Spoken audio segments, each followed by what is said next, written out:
എല്ലാവർക്കും നമസ്കാരം. നിത്യാനന്ദ യോഗ കേന്ദ്രത്തിന്റെ പുതിയൊരു വീഡിയോയിലേക്ക് ഏവർക്കും സ്വാഗതം. ഇന്ന് നമ്മൾ പുതുതായി പരിശീലിക്കാൻ പോകുന്നത് ശൂണ്ടാലാസനം, അനന്താസനം, വീരാസനം എന്നീ 3 എണ്ണമാണ്. നമുക്ക് ആദ്യം ശൂണ്ടാലാസനം പരിശീലിക്കുന്നത് എങ്ങനെയെന്ന് നോക്കാം. ഇത് ചെയ്യുന്നതിനായിട്ട് ഇരു കാലുകളും ഏകദേശം ഒരു 1.5 അടി അകലം വരുന്ന രീതിയിൽ അകത്തി വെച്ച് നട്ടെല്ല് നിവർന്ന് നിൽക്കുക. ഇനി ഇരു കൈകളും ശരീരത്തിന് മുന്നിലേക്ക് കൊണ്ടുവന്ന് കൈകൾ പരസ്പരം തൊഴുതു പിടിക്കുകയും ശ്വാസം ഉള്ളിലേക്ക് എടുക്കുന്നതോടൊപ്പം തൊഴുതു നീട്ടി പിടിച്ചിരിക്കുന്ന കൈകളെ നേരെ മുകളിലേക്ക് ഉയർത്തിക്കൊണ്ട് വരികയും ചെയ്യുക. ശ്വാസം പുറത്തേക്ക് വിടുന്നതോടൊപ്പം തൊഴുതു പിടിച്ചിരിക്കുന്ന കൈകളും അതേപോലെ തന്നെ ശരീരവും മുന്നോട്ട് കൊണ്ടുവന്ന് കുനിഞ്ഞ് എത്രത്തോളം താഴ്ന്നു വരാൻ സാധിക്കുന്നുവോ അത്രത്തോളം ശരീരത്തെ കൊണ്ടുവരികയും കൈകളെ കഴിയുന്നത്ര താഴ്ത്തിക്കൊണ്ടുവരികയും ചെയ്യുക. ശ്വാസം ഉള്ളിലേക്ക് എടുക്കുമ്പോൾ നമ്മൾ ആദ്യം ചെയ്തതുപോലെ ശരീരം നിവർത്തിക്കൊണ്ടുവന്ന് തൊഴുതു പിടിച്ചിരിക്കുന്ന കൈകൾ തലക്കിരുവശങ്ങളിലും കൊണ്ടുവരികയും വീണ്ടും ശ്വാസം പുറത്തേക്ക് വിടുന്നതോടൊപ്പം ശരീരം മുന്നോട്ട് കൊണ്ടുവന്ന് കുനിഞ്ഞ് തൊഴുതു പിടിച്ചിരിക്കുന്ന കൈകളെ കാലുകൾക്കിടയിലൂടെ കഴിയുന്നത്ര പുറകിലേക്ക് കൊണ്ടുവരാൻ ശ്രമിക്കുകയും ചെയ്യുക. ഇതേ രീതിയിൽ 8-10 തവണ ആവർത്തിക്കാവുന്നതാണ്. മുന്നോട്ട് കുനിയുന്നത് കൊണ്ട് ആർക്കെങ്കിലും ബുദ്ധിമുട്ട് തോന്നുകയാണ് എന്നുണ്ടെങ്കിൽ അല്പസമയത്തേക്കിന് വിശ്രമിച്ചതിന് ശേഷം മാത്രം ഈ രീതിയിൽ തുടർന്നാൽ മതിയാകും.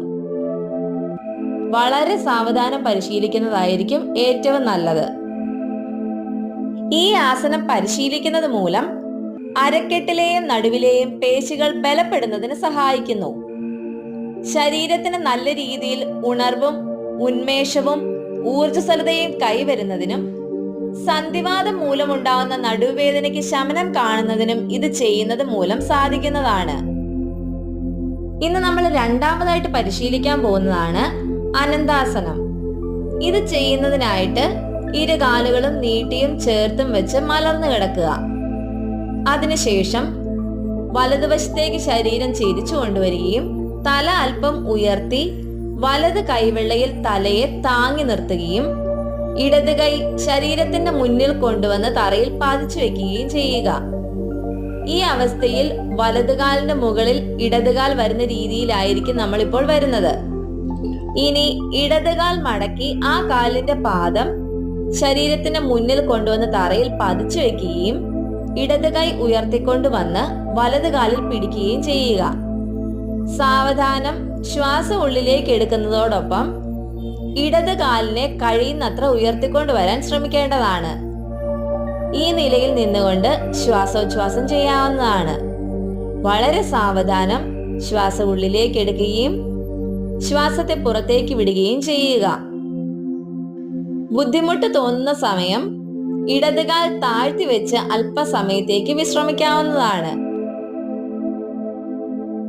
ഈ ആസനം പരിശീലിക്കുന്ന സമയം ഇരു കാലുകളുടെയും മുട്ടുകൾ മടങ്ങാതെ നിവർന്നു തന്നെ ഇരിക്കുന്നതായിരിക്കും ഏറ്റവും നല്ലത്.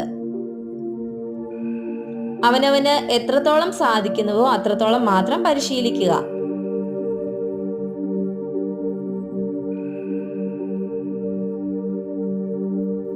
ഇനി വലതുവശം ചെരിഞ്ഞു കിടന്ന അതേ രീതിയിൽ തന്നെ ശരീരത്തെ ഇടതുവശത്തേക്ക് ചെരിച്ചുകൊണ്ട് വന്ന് കിടക്കുകയും തല ഉയർത്തി ഇടത് കൈപ്പത്തിയിൽ താങ്ങി നിർത്തുകയും ചെയ്യുക.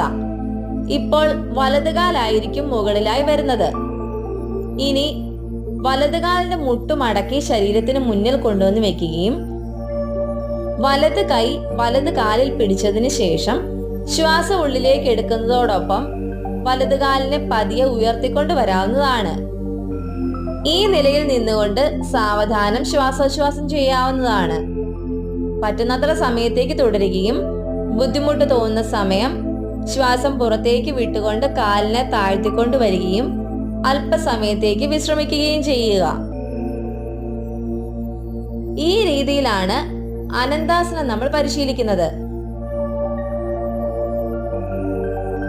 ഇത് പരിശീലിക്കുമ്പോൾ ഒരു കാര്യം പ്രത്യേകം ശ്രദ്ധിക്കുക. ഉയർത്തി വെച്ചിരിക്കുന്ന കാലിൽ മുകളിലായി വന്നിരിക്കുന്ന കൈ കൊണ്ട് എത്രത്തോളം കയറ്റി പിടിക്കാൻ സാധിക്കുന്നുവോ അത്രത്തോളം മാത്രം പിടിച്ചാൽ മതിയാകും. കാൽമുട്ടുകൾ മടങ്ങാതിരിക്കുന്നതിനും അവനവന് പറ്റുന്ന രീതിയിൽ ശ്രമിക്കുക. ഈ ആസനം പരിശീലിക്കുന്നത് മൂലം വെരിക്കോസ് വെയിനിന് നല്ല രീതിയിൽ ശമനം ലഭിക്കുന്നു. നട്ടെല്ലിന്റെ കശേരുക്കൾക്ക് ഇരുവശങ്ങളിലേക്കും നല്ല രീതിയിലുള്ള വലിവും അയവും ലഭിക്കുന്നതിനും കഴുത്തിലെയും തുടയിലെയും പേശികൾ ശക്തങ്ങളാകുന്നതിനും സഹായിക്കുന്നു. ശരീരത്തിന്റെ വശങ്ങളിലുള്ള കൊഴുപ്പിനെ ഇളക്കി കളയുന്നതിനും ജനനേന്ദ്രിയ വ്യൂഹങ്ങളിലെ താളപ്പിഴകൾക്ക് പരിഹാരം കാണുന്നതിനും ഇത് ചെയ്യുന്നത് മൂലം സാധിക്കുന്നതാണ്. ഇന്ന് നമ്മൾ അവസാനമായിട്ട് പരിശീലിക്കാൻ പോകുന്നതാണ് വീരാസനം.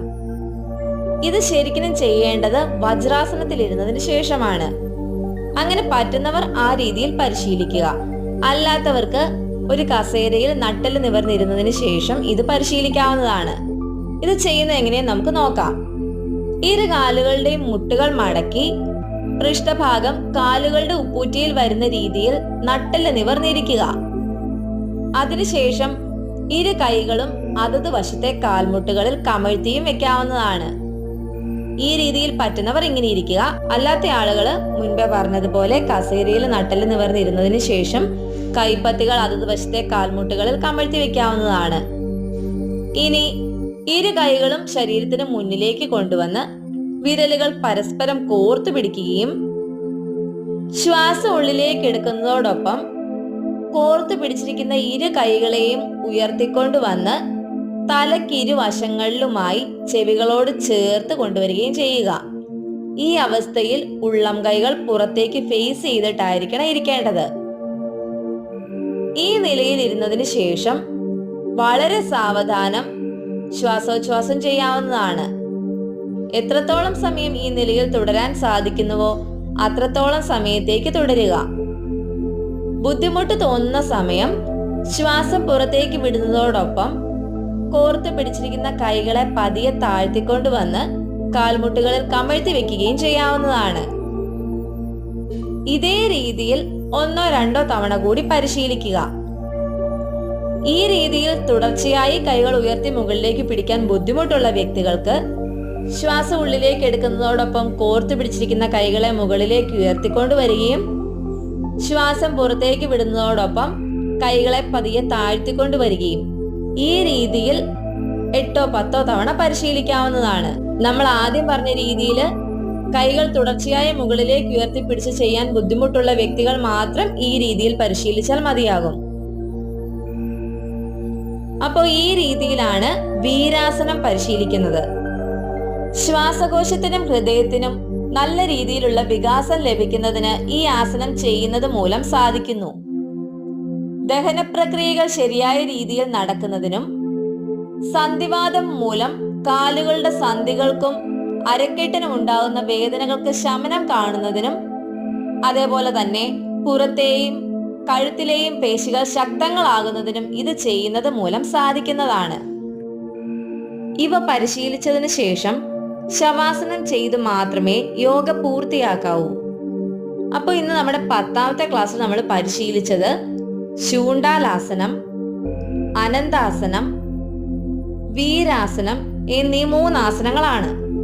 ഇവ ഓരോന്നും പരിശീലിക്കുന്നത് എങ്ങനെയെന്നും ഇവ ചെയ്യുന്നത് മൂലം ലഭിക്കുന്ന ഗുണങ്ങൾ എന്തൊക്കെയെന്നും എല്ലാവർക്കും വ്യക്തമായെന്ന് കരുതുന്നു. 50 വയസ്സിന് മുകളിലേക്കുള്ള വ്യക്തികൾക്ക് ചെയ്യേണ്ട യോഗാസനങ്ങളാണ് ഇപ്പോൾ നമ്മൾ ഈ 10 ക്ലാസ്സുകളിലായി പരിശീലിച്ചു കൊണ്ടിരുന്നത്. ഇനി നമ്മുടെ അടുത്ത ക്ലാസ് മുതൽ അങ്ങനെയുള്ള വ്യക്തികൾക്ക് പരിശീലിക്കാവുന്ന പ്രാണായാമങ്ങളായിരിക്കും ഉൾപ്പെടുത്താൻ പോകുന്നത്. വീഡിയോ ഇഷ്ടപ്പെട്ടിട്ടുണ്ടെങ്കിൽ ലൈക്കും ഷെയറും സബ്സ്ക്രൈബും ചെയ്യാൻ മറക്കരുത്. ലോകാ സമസ്ത സുഖിനോ ഭവന്തു.